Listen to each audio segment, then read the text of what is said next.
Welcome to the October IASB podcast, where we bring you the latest insights from our board meetings. I'm Nili Shah, Executive Technical Director with the IASB, and I am joined by Linda Mezon-Hutter, Vice Chair of the IASB, who will provide her expert insights on our projects. So welcome, Linda. Thank you, Nili. As you have just survived the October 2023 board meeting, 2 pretty intense days where we discussed 8 projects that are critical to financial reporting, I thought in this project we could focus on 3 main projects where the IASB has kind of drilled down into some of the technical detail.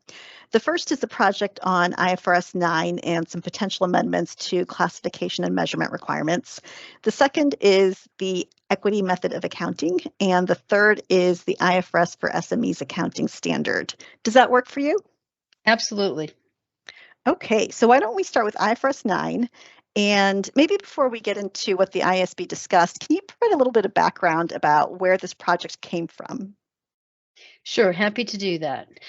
We carry out what we call a post-implementation review of our major standards a few years after they've come into effect.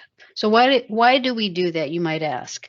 Well, it's our way of learning if these standards are working for you as we intended.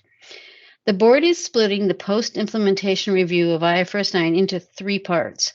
And in the first part, we looked at classification and measurement requirements in IFRS 9. Now, in light of the feedback that you provided us to this post-implementation review, the board decided to make targeted amendments to improve the application of these requirements. We issued an exposure draft in March 2023. The exposure draft proposed amendments to the following requirements.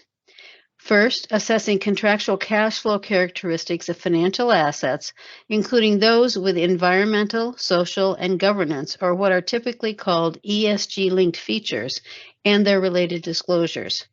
Next was settling financial liabilities using an electronic payment system.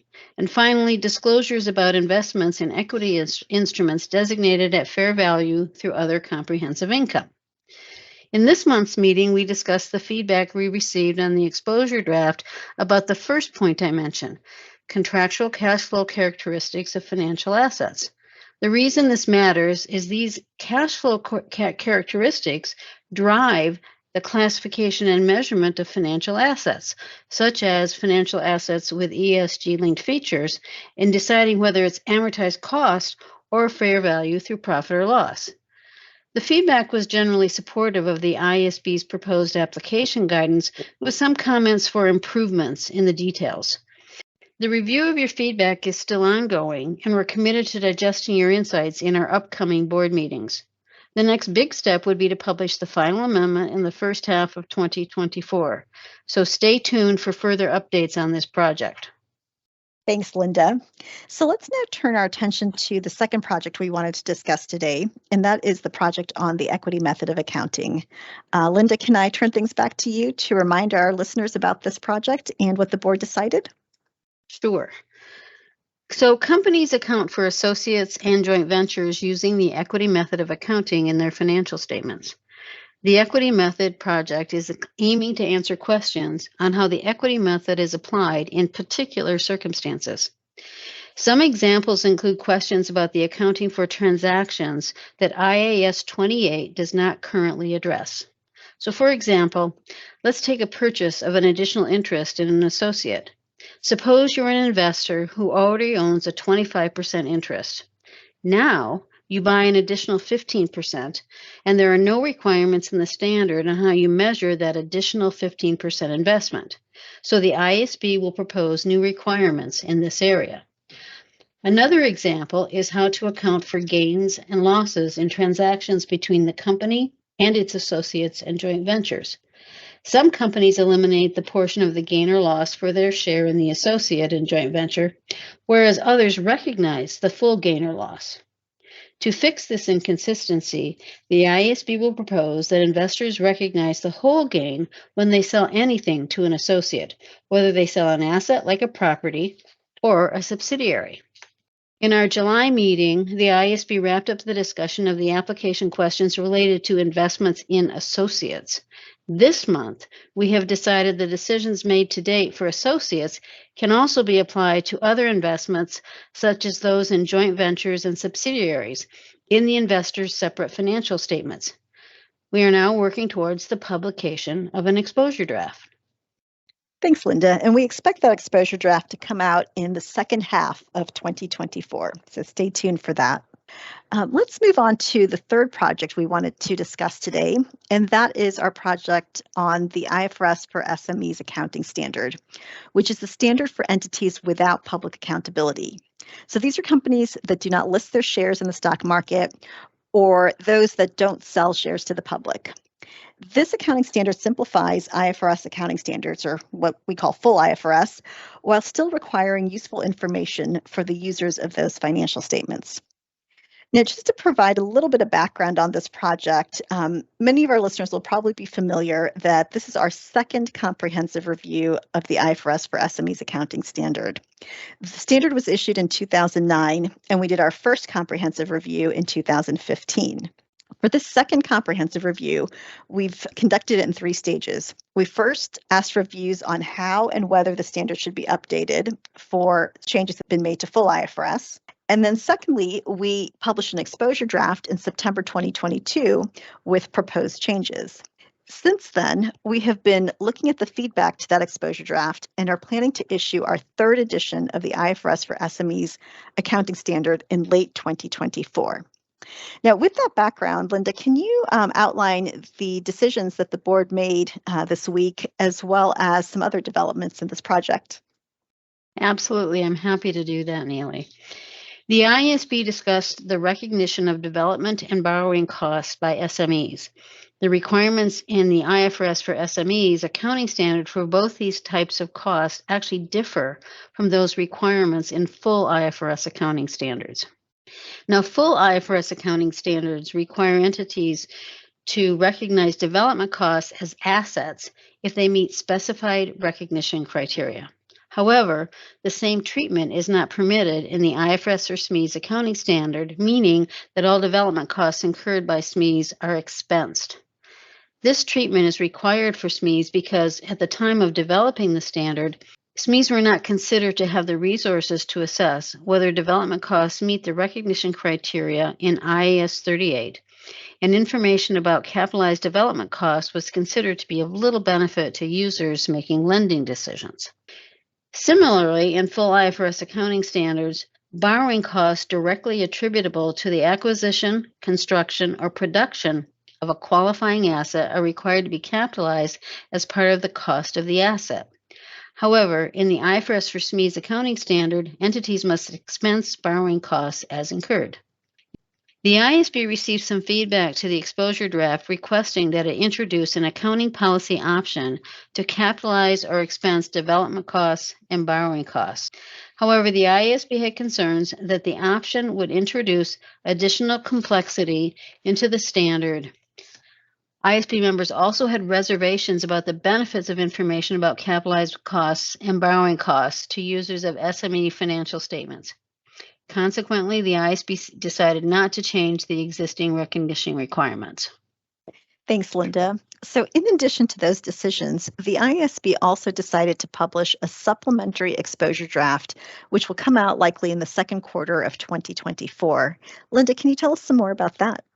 Yes, of course. This exposure draft will amend the scope of the second comprehensive review.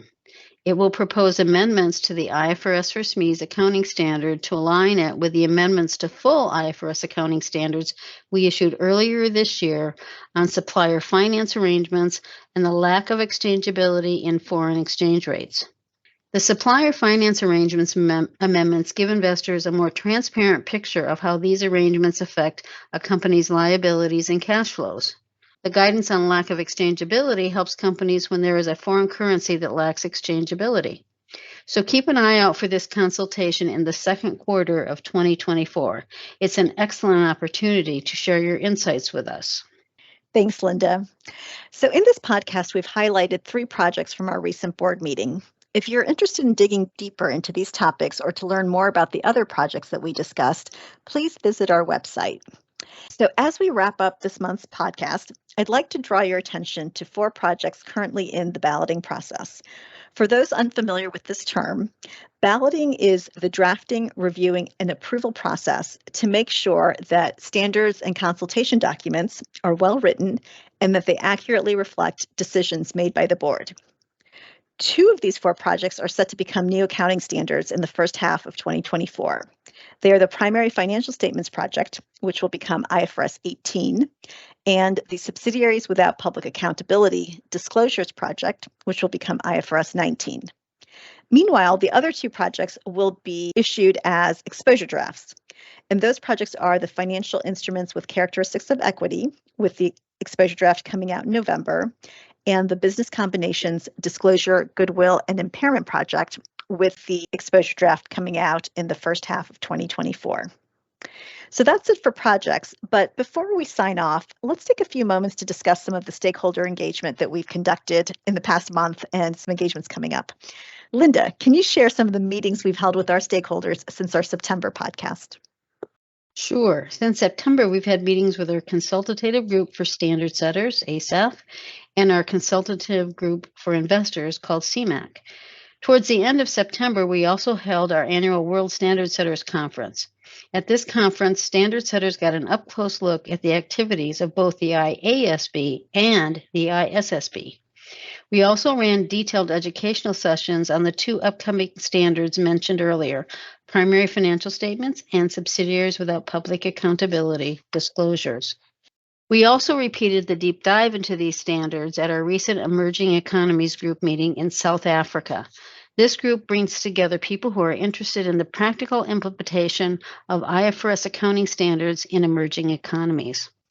Additionally, we had the ISB and FASB education session also in September. These sessions provide a platform for mutual learning, ensuring we maintain the progress achieved through our convergence projects over the past few years. Now, on our website, you will find recordings from all of these meetings and events. It's your go-to hub for staying informed on all the essential conversations on financial reporting. Thanks, Linda. You've also had a busy few weeks meeting with stakeholders, and you have a few more coming up. Can you tell us more about that? Sure. Andreas and I recently had the opportunity to visit Latin America alongside our fellow board member, Tadeo Sandon. During our trip, we connected with stakeholders from different countries in the region. We had a meaningful exchange of insights and perspectives. And in November, a group of my fellow board members and I are set to meet with our stakeholders in both Japan and South Korea. We'll be discussing some of the key issues they face and how we can work together to address them.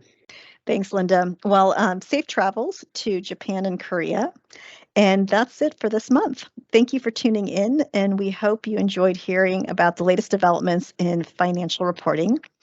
If you enjoyed this podcast, please subscribe, share, and rate on your preferred app. Your feedback helps us improve and reach more listeners like you.